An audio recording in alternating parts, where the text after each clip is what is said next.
Hey everybody, this your girl You Love DB. So I'm updating you guys about my son's surgery where he got tubes inserted in both of his ears. First, I want to say it was very fast. I overly packed a hospital bag. I had my big cup so they could fill it with hospital ice. And then by the time I sat down and played one game of Sudoku, I'm looking up and it's the doctor saying he's done. It took less than 20 minutes. He had to spend 20 minutes in recovery. I heard when he woke up, baby. I heard him all the way down the hall in the lobby screaming for his mommy. So I started packing it up and headed down the hall. They come running like, oh, you heard your baby? Yes, I heard him. Okay. The first day, it was very hard for him because when I would talk, he would cover his ears like I was too loud. So I had to start whispering. It was times I was whispering and he was still crying. I'm like, look, mommy ain't got a big ass mouth. Maybe I do, but damn. The TV had to be on too. You know, when we was riding in the car to go pick up his eardrop medicine, I had to like roll the windows up, have the radio off, and it seemed like every car was just loud. Everybody wanted to blow their horn. My baby just in the backseat screaming, and I'm like, if you blow your motherfucking horn one more time, but you know what I mean. You don't know how loud people are until you're trying to be quiet, okay?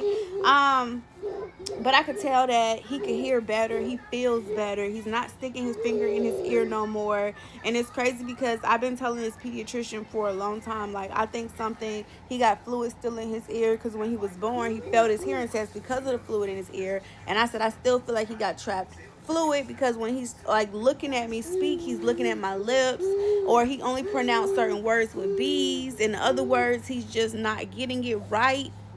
Pediatrician was like, he don't have an ear infection, so I had to go to a second opinion ears, nose, and throat doctor, and they did look at him and say he got fluid in both of his ears behind his eardrum. So we went ahead and did the tubes, and you could tell he feels a lot better. We have to do 4 drops 2 times a day for the next it was for 3 days, so today and tomorrow. He's like an alligator, baby, trying to hold him down and put something in his ear, baby. I thought it was hard. That junk is hard, okay? I'm hoping the ears drops is going in his ear the way he be twisting and turning. I be fighting with him. I be trying. I just be having to pray when I do it. Like, God, please just let a little drop hit it if it. But, I could tell my baby is feeling way better, and it makes me feel good that, you know what I mean, I kept pushing the fact, and I kept looking for, second opinions, because speech delay is the number one thing for babies who need tubes in his ears. But a lot of people just be like, well, he or she might have autism, so I'm just going to wait till they turn 2. It's going to hurt worse. Go ahead and look into it. Outweigh all your options. The tubes fall out his ear after a year. He gets checked every 6 months. And if they don't fall out, they'll take them out. It's no biggie. But no, you don't see like fluid gushing out his ear. I think that happens when they put the tubes in and they have cotton balls in their ear for the first day.